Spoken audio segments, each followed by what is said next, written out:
Atos 2, 21. Mas todo aquele que invocar o nome do Senhor será salvo.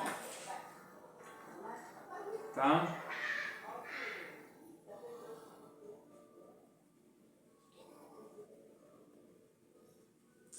Acredito que eu achei.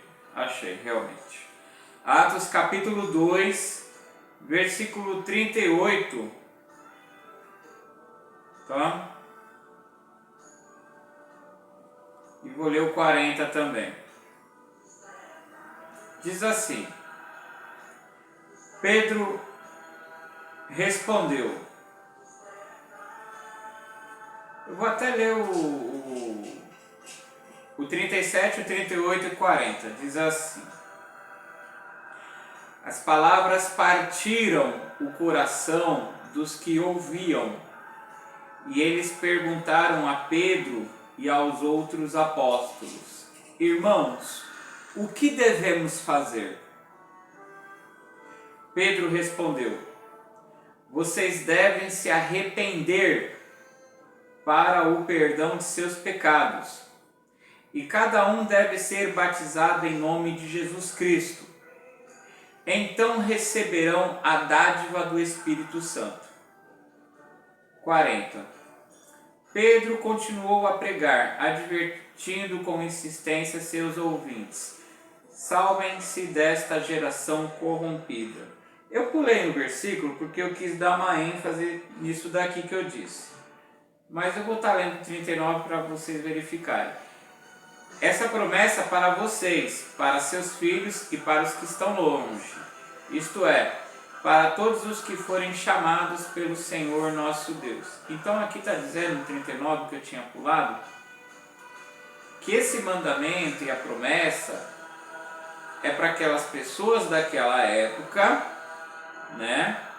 E para as pessoas de outros países, pessoas que estão longe, né? Não é só para as pessoas que moravam em Jerusalém. E também não é só para as pessoas daquela época, né? São para todas as pessoas até a segunda vinda de Jesus, que ainda não aconteceu, muito menos invisível que vai acontecer visível. Não aconteceu nada referente a isso em 1844, não aconteceu nada referente a isso em 1914, por aí vai. Então eu vou ler tudo de novo aqui. O 39 está falando que esse mandamento e a promessa, já vou explicar o que é o mandamento e o que é a promessa. Se refere a todas as pessoas, a nós de outros países, né? Vocês que estão longe, né? São para todas as pessoas, não apenas as pessoas daquela época, olha só, para seus filhos e para os que estão longe. Para todos que forem chamados pelo Senhor nosso Deus. Você que é chamado, né? Como que eu sei que eu sou um chamado por Deus? Você aflige a sua alma, você se perturba nos seus sentimentos com a maldade que existe no mundo hoje, né? Com a maldade, com o pecado. Inclusive, você consegue, talvez até não conhecendo a Bíblia tão bem, você consegue perceber a falsidade em certas igrejas, em certas doutrinas, em certas pessoas que se dizem cristãos, que se dizem evangélicos. Isso é um chamado de Deus. Por quê? Porque Deus quer que você o sirva, Deus te chamou e Ele quer que você o sirva em fidelidade, em verdade. Servi-lo em espírito não é loucura, tá? Servir em espírito não é cair no chão, não é balbuciar um idioma que não existe, tá? Servir a Deus em espírito é com raciocínio, é isso que significa. A gente tem que adorar a Deus em espírito e em verdade. Em verdade é conforme o que está escrito na Bíblia, no panorama, nos preceitos morais, tá? Não é pegar uma profecia como a de Pentecostes, interpretar mal e praticar loucura. Mentir que está falando em línguas, mentir que aquilo é um idioma, mentir que aquilo é um idioma de anjo, tá? Língua de anjo na Bíblia não existe, o apóstolo Paulo está tirando um sarro. Todo anjo que apareceu na Bíblia falou a língua humana do ouvinte.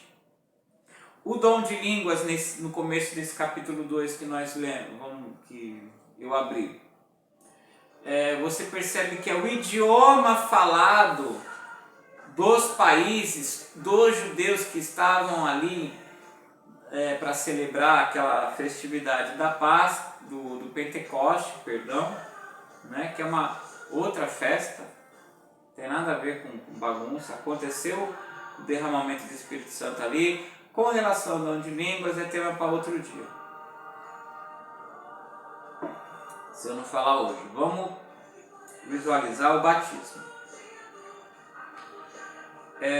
Aqui está se referindo ao batismo nas águas. Vamos começar tudo de novo. Vamos lá parte por parte. Então, o texto aqui por enquanto fica Atos capítulo 2, do versículo, vou ler do 36 ao 40. Aliás, vou ler do 36 ao 41. Vamos recapitular aqui.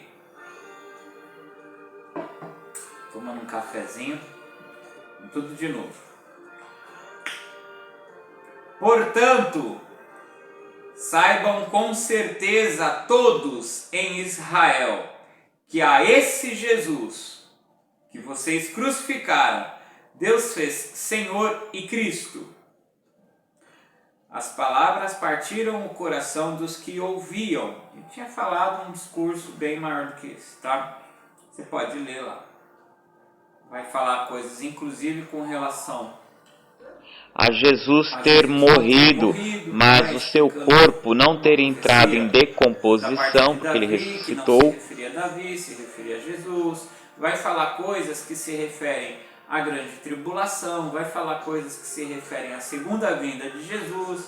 Aí eles creram na pregação de Pedro e, arrependidos por terem crucificado o Senhor da glória, eles perguntaram, o que nós devemos fazer? Porque ele encerrou as palavras assim, Pedro, Portanto, saibam com certeza todos em Israel que a esse Jesus que vocês crucificaram, Deus fez Senhor e Cristo. As palavras partiram o coração dos que ouviam, e eles perguntaram a Pedro e aos outros apóstolos: irmãos, o que devemos fazer? Pedro respondeu: vocês devem se arrepender para o perdão de seus pecados, e cada um deve ser batizado em nome de Jesus Cristo. Então receberão a dádiva do Espírito Santo. Essa promessa é para vocês, para seus filhos e para os que estão longe, isto é, para todos que forem chamados pelo Senhor, nosso Deus. Pedro continuou a pregar, advertindo com insistência a seus ouvintes: salvem-se desta geração corrompida.